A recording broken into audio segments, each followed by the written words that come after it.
Congratulations on the film. What were your feelings when you first read the script?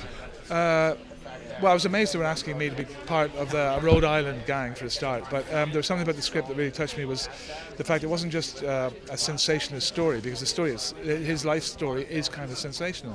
What the guy did, Vinny Pazienza, I'm sure you know, but yeah. You know, he broke the neck, he went back into a halo effect to bring him back, and then he won 2 world championships. And you think, that how is that possible? But that sort of struck me as ridiculous and yet brilliantly optimistic and human. And then for me, also the story that was written around him, which was his kind of extraordinary family, all the colours of them, and the love that they had between them, and the chutzpah and the cheek and the nerve and the downright balls of them all. They were kind of quite a family together. But the father was so in love with his son because he was so proud of him.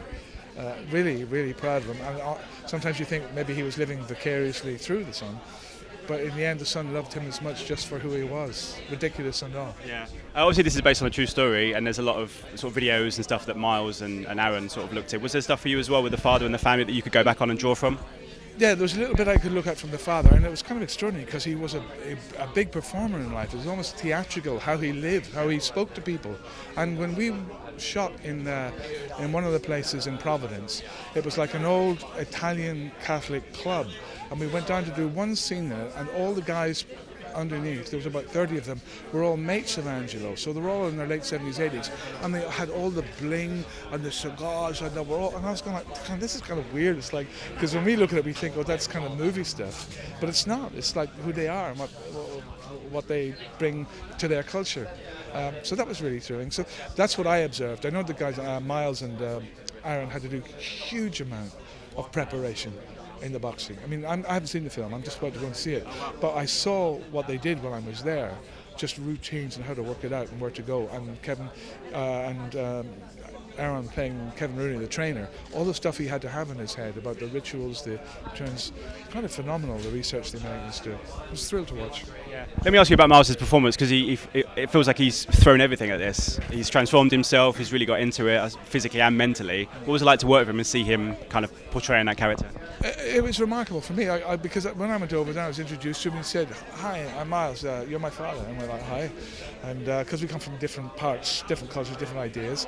But I went to watch him training, and I went like, this is kind of extraordinary. This is almost what a professional. This is not an actor in a way, except it is. It's somebody training to be a professional boxer. And whatever he'd done between weights and diet and stuff, he was as lean, as trim as any boxer I'd seen. You just couldn't, that's anything. And what he had to do was learn routines and choreography. But then when we went to film it, you actually saw him and they got 2 actually professionals to come out and try and take them on. The trouble with that is they're going like, how do they know how to throw a punch, or whoa, not a full shilling.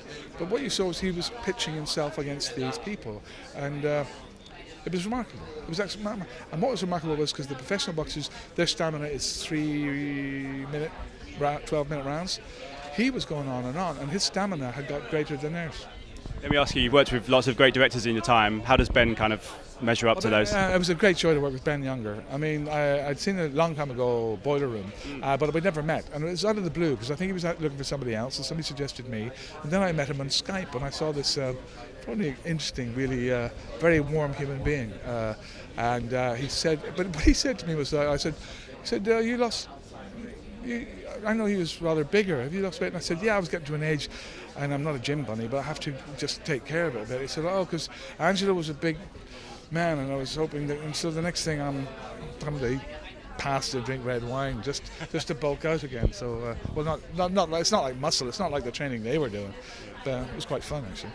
Martin Scorsese is an executive producer on this, and you've worked with him on his new film, which has finally got a release date coming out at Christmas time. What was that experience like working with him on that movie? Because it's we don't know too much about it. Silence.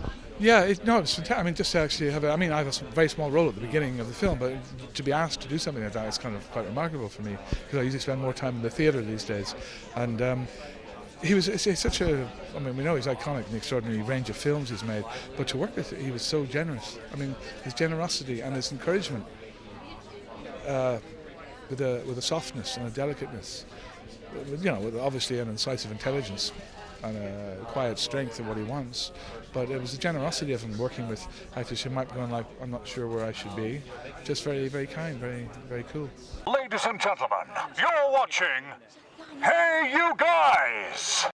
Hey You Guys, huh? Hey, you guys. Is that from the Goonies? It is indeed, yes. Nice. Hey,